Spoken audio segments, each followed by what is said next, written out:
Bonjour, c'est Cryptolyse. Aujourd'hui, je vais vous dire quelque chose de particulier. Le temps est venu. Alors, c'est les mots qui ont été donnés par Jérôme Powell, président de la Fed, durant Jackson Hole. On va revenir dessus dans quelques instants. Et forcément, ça veut dire beaucoup de choses pour beaucoup de monde, mais pas forcément la même chose pour tout le monde. Ça va être un point qui va être très important. Je vais vous expliquer pourquoi ça va être compliqué psychologiquement à gérer, pourquoi il va y avoir deux confrontations, deux images qui vont s'affronter. Et c'est déjà le cas maintenant. On va regarder tout ça ensemble, en tout cas sur la partie macroéconomie. Sur la partie Bitcoin et crypto, vous allez voir que, en effet, il y a deux images qui sont en train de s'affronter. Une peur psychologique de se dire que la coin season est en train de commencer, alors que ce n'est pas forcément le cas. Je vais tout vous expliquer maintenant, et vous allez voir que la psychologie joue, encore une fois, énormément de choses.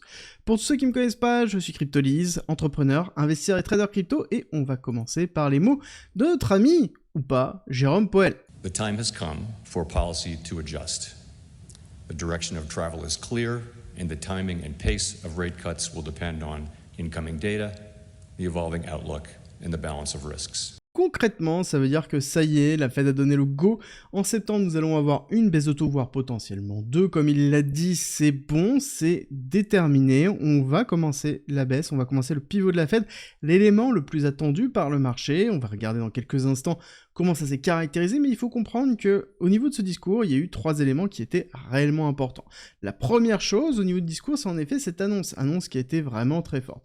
La deuxième, c'est la structure de ce discours qui a duré à peu près 17 minutes, si je dis pas de bêtises, et qui a été assez intriguant pour moi, parce que justement, il est revenu sur le début de la crise, qui pour lui est donc le Covid, et pas forcément l'impression monétaire a joué, mais plus la déstructuration du monde, et surtout quelque chose que l'on n'avait pas connu auparavant, et que tous les modèles économiques qui étaient utilisés par la Fed ne prenaient pas en compte justement ce qui était en train de se passer, ils ont dû gérer à tâtons. Et c'est très intriguant de faire cette vision dans le passé maintenant. Et pour moi, je me suis dit, ok, ça veut dire qu'ils considèrent réellement que la page est en train de se tourner.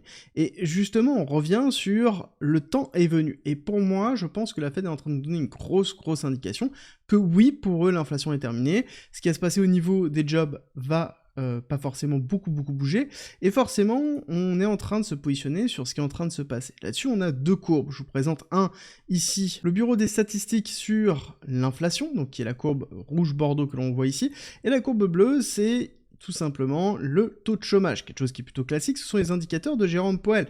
On rappelle que l'inflation, c'est la représentation de la stabilité des prix, et forcément, le taux de chômage, c'est le plein emploi aux USA. C'est les deux éléments cruciaux du mandat de Jérôme Powell et de la Fed. Et là, actuellement, en effet, on voit bien qu'il y a une baisse au niveau de l'inflation, et on voit qu'il y a une augmentation au niveau du chômage, mais il considère, et ça il a duré pendant quasiment 3-4 minutes au niveau de son discours, que le chômage n'est pas vraiment déterminant, et que là, l'augmentation de chômage est quelque chose de vraiment temporaire, et qu'on n'est pas dans une schématique comme on a pu déjà le connaître auparavant. On est vraiment dans une situation qui est totalement différente, mais ça n'empêche que vous allez revoir fleurir absolument partout, que ce soit sur YouTube, sur Twitter, ce type de post que l'on va retrouver ici, qui est globalement une comparaison avec le passé, comme quoi, systématiquement, quand il y a un mouvement au niveau du chômage, on va retrouver derrière des crises et des récessions. Et ça, c'est quelque chose que l'on va voir systématiquement. Et sauf que on oublie systématiquement aussi de préciser que si on rajoute le S&P 500, qui est représenté par cette courbe violette ici, que oui, systématiquement, quand on a ici au niveau du chômage une consolidation, mais ça ne veut pas forcément dire que systématiquement on a une cassure au niveau du S&P 500, une chute.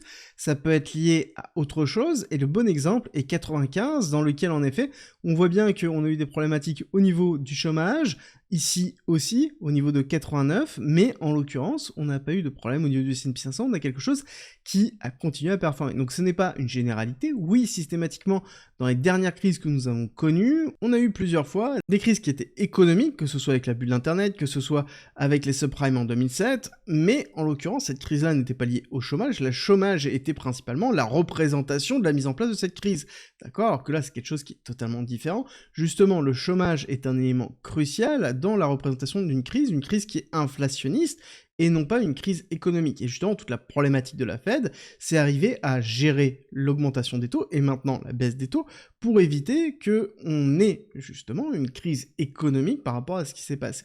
Et donc forcément, vous allez avoir ce type de postes obligatoires qui sont vraiment systématiquement dans la représentation de se dire, ok, le 18 septembre 2024, on va avoir quoi? On va avoir un S&P 500 qui va chuter et on va avoir derrière du chômage qui va augmenter. Sous-entendu, la mise en place d'une crise, et c'est quelque chose que vous allez revoir aussi dans une autre représentation qui est cette courbe-là. Alors, qui n'est pas la courbe violette, mais qui est la courbe plutôt classique en chandelier japonais que l'on retrouve, que je vous présente assez régulièrement pour ceux qui sont sur la chaîne depuis longtemps. C'est tout simplement la différence entre les rendements des obligations américaines à 10 ans et 2 ans. C'est simple, quand elle est négative, donc quand elle est en dessous de cette courbe ici, de cette droite plutôt blanche, ça veut dire qu'on est en dessous des 0%. Ça veut dire quoi? Ça veut dire que le marché est en train de pricer que court terme, on va avoir de l'instabilité aux USA. Et ce qui est tout à fait normal quand on est dans une période où on ne sait pas comment ça va fonctionner. La Fed et Jérôme Powell ne se sont jamais cachés sur le fait qu'ils réagissent aux données parce qu'ils ne savent pas, et ça s'est jamais passé, et c'est quelque chose qui est totalement différent. Donc il est tout à fait normal d'avoir un pricing plutôt négatif de ce côté-là, à court terme. Et même pour aller encore plus loin, il faut prendre en considération qu'en novembre, nous avons les élections américaines. Élections américaines sous haute tension, et que l'incertitude générale avec par exemple l'invasion de l'Ukraine par la Russie et les tensions géopolitiques sont d'autant plus importantes. Donc forcément, il est logique d'avoir une incertitude court terme par rapport à l'incertitude à 10 ans. Donc ça veut dire qu'on est mieux rémunéré sur les bons au trésor américain à 2 ans que sur les 10 ans, d'où la notion d'inversion de la courbe des taux, chose que l'on voit ici et que l'on a déjà vécu. Et c'est quelque chose que vous allez voir systématiquement dans les types de communication que vous allez voir, c'est que continuellement, on va nous parler de cette inversion de la courbe des taux et que on se compare vraiment avec quelque chose qui a été identique en 2007, donc on dit qu'on est à peu près comme ceci, 2007, on va regarder ça dans quelques instants, en disant qu'on est à peu près pareil, sauf que économiquement, on était dans quelque chose qui était quand même très très différent. Oui, on nous dit que lorsque l'on va repasser au-dessus de 0%, ce sera le signe principalement du début de la récession. Et c'est un petit peu aussi l'élément important, même si je pense que la récession en elle-même ne sera pas forcément la même typologie de récession que ce qu'on a connu. Encore une fois, nous avons été dans quelque chose qui est totalement différent. Jérôme Powell l'a précisé, tout le monde l'a vu. Tous les analystes ont compris que c'était une crise qui était totalement différente. Et donc on ne peut pas se baser sur des schémas historiques qui ont une trame identique pour se dire qu'on va avoir la même chose. Il faut se remettre en question et justement ne pas chercher à avoir raison, mais surtout chercher à se préparer à avoir tort. C'est encore une fois la même problématique. Si c'est quelque chose qui ne s'est jamais vu, dans lequel on n'a aucun modèle, en l'occurrence, avoir raison relève vraiment de la pure chance et il est beaucoup plus important d'avoir une représentation et une gestion de son portefeuille par rapport aux typologies de risque de chacune des situations. Encore une fois, avoir raison, c'est pas ce qui vous fait gagner de l'argent, c'est être préparé justement à avoir tort. C'est la gestion du risque que vous allez avoir qui va faire que oui ou non, vous allez réussir. Le but n'est pas de dire que ça c'est faux, le but est de dire que ça c'est un exemple. Encore une fois, vous allez avoir la confrontation de deux éléments, de deux visions, qui est ceux où on va rentrer en récession, et les autres où on va dire c'est le début du bull run. Vous allez avoir les deux qui vont rentrer en confrontation systématiquement. Et ça va être vraiment très compliqué à gérer psychologiquement. En tout cas, ce qui est sûr et certain, et c'est ma vision, et qui est purement personnelle encore une fois, c'est que le marché a très bien réagi sur le S&P 500 sur cette annonce, mais je suis persuadé qu'en effet, on aura certainement un retracement du S&P 500 lorsque l'on aura l'inversion des taux. Encore une fois, c'est quelque chose qui s'est fait systématiquement, je ne pense pas qu'on va faire du moins 30, moins 40, moins 50%, mais je pense qu'on va avoir, oui, une pression baissière au niveau du S&P 500, qu'elle soit tout de suite au niveau de l'annonce des taux, ou que ce soit quelques mois après, et ça pourrait même être un tout petit peu après, ça pourrait même être, pourquoi pas, après les élections américaines. Mais il y a un autre scénario qui est d'autant plus vrai, c'est qu'on ait un retracement qui soit très fort, à partir du moment où on est la chute des taux, qui va être le 13 septembre, et donc ça c'est quelque chose que je vais noter sur le graphique à terme, ou le 13 septembre, le 18 septembre, pardon, excusez-moi, le 18 septembre, on est l'annonce de la baisse des taux, et donc derrière une réaction avec beaucoup de volatilité, accélération haussière, retracement et début d'une chute potentielle pour reconsolider, repartir. On avait parlé justement du fait de retester cette partie-là, de retester les 5100 points, et ça pourrait être justement l'occasion avant de repartir. Et c'est quelque chose que l'on reverra certainement aussi sur le Nasdaq. Le Nasdaq qui est quand même beaucoup moins fort que le S&P 500 en ce moment, mais ce qui est tout à fait normal.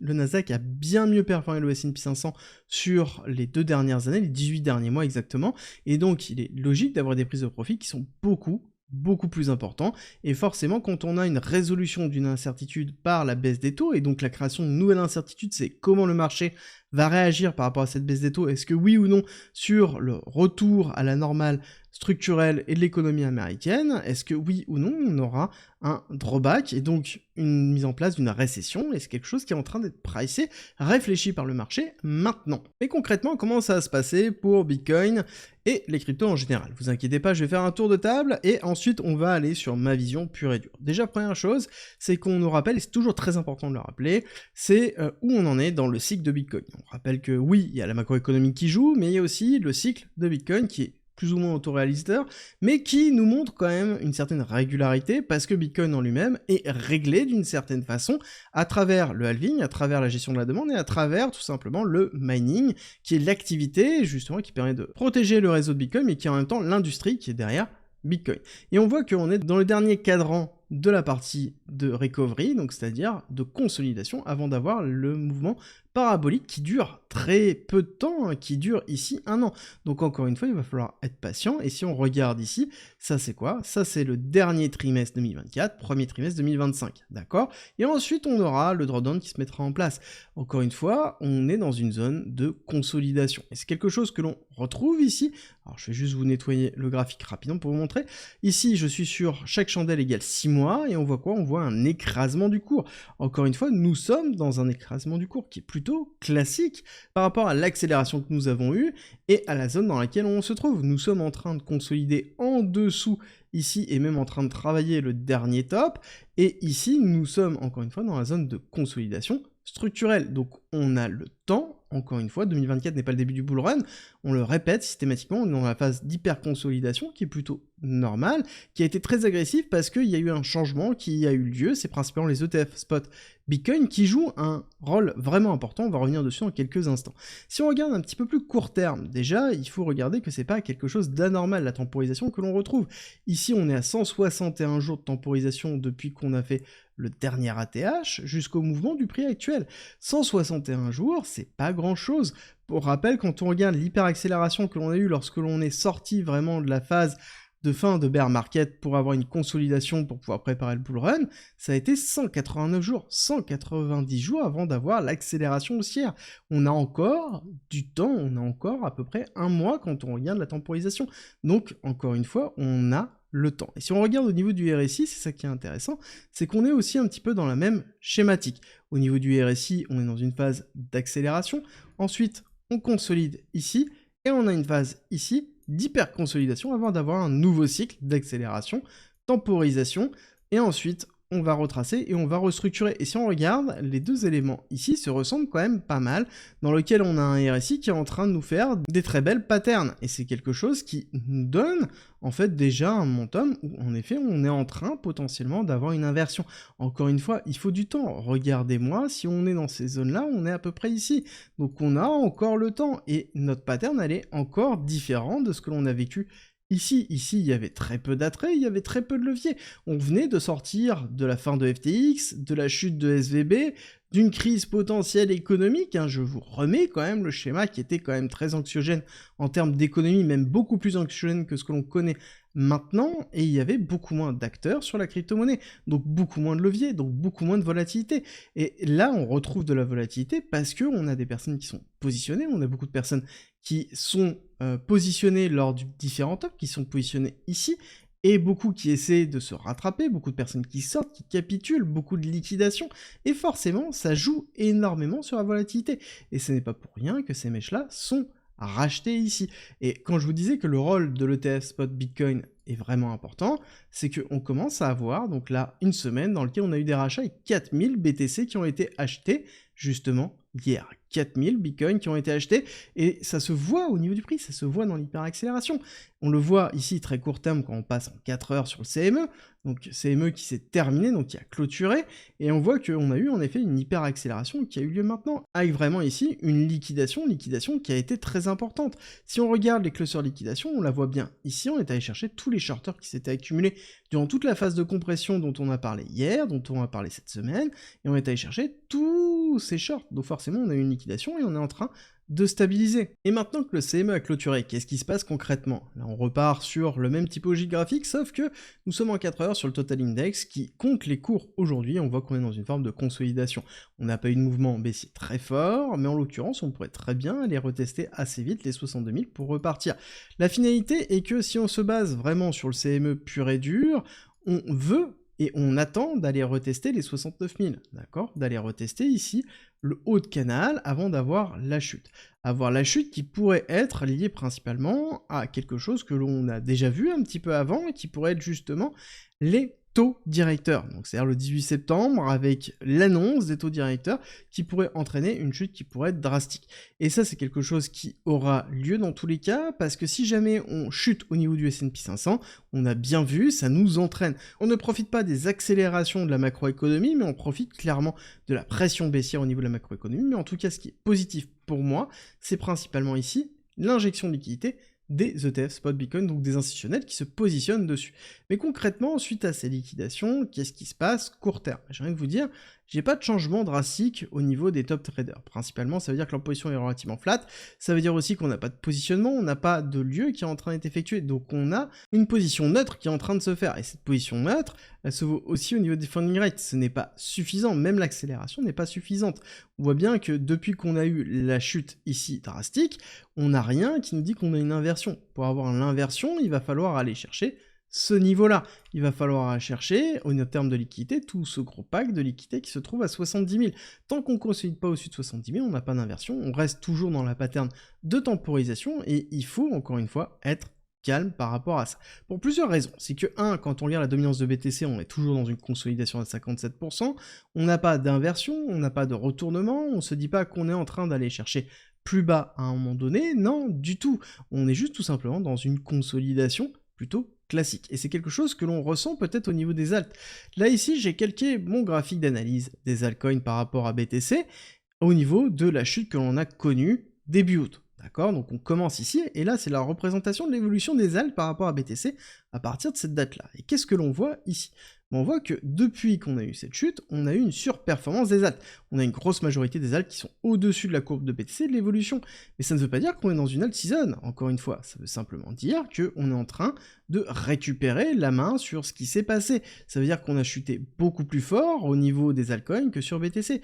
Donc forcément, si on dézoome un petit peu plus, on voit que c'est pas la même chose. On voit qu'on a juste une poignée d'alts qui sont au-dessus en termes de performance, parce que là, nous avons vraiment la chute drastique, et ici, on a le reste qui sont toujours en sous-performance, qui rattrapent petit à petit leur retard, mais on est encore très très loin. Faites très attention à l'émotion que vous avez, et à la fausse image que vous pouvez avoir sur l'évolution des altcoins. Non, on en est quand même très très loin. Certes, on a des choses qui sont relativement intéressantes, mais quand on regarde ici en 6 mois, donc la totalité des altcoins, quand on retire les stablecoins, donc qui représentent vraiment les alts pure alt, quand on regarde ça, j'ai envie de vous dire, c'est flat. C'est flat, on n'a juste pas bougé, on est juste en train de ravaler une grosse partie de cette bougie-là. On est très très loin de ce qui est en train de nous proposer Bitcoin, qui quant à lui est plutôt dans une phase un petit peu plus d'accélération, qui est pas énorme non plus, mais qui est quand même au-dessus de ça. Donc encore une fois, on est quand même très très loin d'une alt season, et si on regarde en plus court terme en daily par rapport à ça, on a quelque chose qui est un peu moins sexy. On voit quelque chose qui va certainement, se positionner ici pour rebondir dans cette partie-là avant d'avoir potentiellement encore un drawdown ou encore une consolidation qui pourra avoir lieu ici avant de repartir, mais dans tous les cas, il va falloir à minima casser cette partie-là pour consolider au-dessus. Là, tant que ce n'est pas fait, ça sous-entend qu'on n'est pas dans une alt season et que potentiellement même, il faut faire attention au positionnement des altcoins que l'on peut avoir, parce que oui, on est en train de faire des performances, on voit des 30%, mais remettez-vous encore une fois par rapport à ce qu'on a perdu. Si on a perdu 50% et qu'on refait 30%, on est très très loin de revenir là où on était avant justement le crash de début août. Et donc, cette image et cette émotion de se dire qu'on est dans un bull run et qu'on est dans une phase d'hyper-accélération, non, on en est encore très très loin, on est toujours dans notre phase de consolidation. Je vous remets ici en 6 mois le BTC mis en logarithmique pour bien montrer la taille de la bougie, pour bien montrer ce qui est en train de se passer. Je retire le logarithmique, on va agrandir un petit peu, mais vous allez voir que c'est flat, globalement. C'est tout à fait normal, on est dans une phase de consolidation. Je vous remets où on en est. Nous sommes dans cette phase de consolidation. Oui, il va y avoir de la volatilité qui va arriver dans le dernier trimestre. Oui, septembre va être peut-être même un petit peu compliqué. Ça a déjà été le cas, mais en l'occurrence, on n'a pas peur, on est consolidé, on réfléchit à sa stratégie, on met en place tous les éléments essentiels pour justement ne pas craquer, ne pas se faire liquider, ne pas avoir un portefeuille qui est beaucoup trop exposé à la volatilité et qui nous font faire des actions totalement incohérentes. Encore une fois, nous sommes dans la phase de recovery, nous ne sommes pas dans la phase d'accélération haussière, et oui, on peut aller chercher, encore une fois, retester pourquoi pas les 50 000, mais le but n'est pas d'avoir raison. Le but, c'est d'être préparé à toutes les éventualités, que ce soit dans une hyperaccélération, que ce soit dans une stabilisation, que ce soit dans un retracement. Peu importe ce que le marché va décider, vous serez alors prêt, vous aurez votre stratégie et vous serez capable de pouvoir en tirer profit. C'est le plus important, n'oubliez pas. Avoir raison, ce n'est pas ce qui va vous faire gagner de l'argent. Ce qui va vous faire gagner de l'argent, c'est d'être préparé à avoir tort et à gérer votre risque. J'espère que cette vidéo vous a plu, si c'est le cas, n'oubliez pas, likez, partagez et abonnez-vous. Et si jamais vous pensez qu'elle peut aider quelqu'un, tout simplement envoyez-lui. C'est la meilleure chose que vous pouvez faire pour lui dans des moments qui sont relativement compliqués, comme maintenant, parce que certains ont vendu durant la chute et se disent que potentiellement ils ont fait une mauvaise chose parce qu'on est repassé peut-être des fois un petit peu au-dessus de leur prix de vente et ils vont peut-être racheter dans ces périodes-là et l'émotion est très compliquée à gérer. Encore une fois, pensez à ceux qui viennent d'arriver sur le marché, même si pour vous ça fait déjà un certain temps que vous êtes dessus, n'oubliez pas, pensez aux nouveaux arrivants, c'est très très important.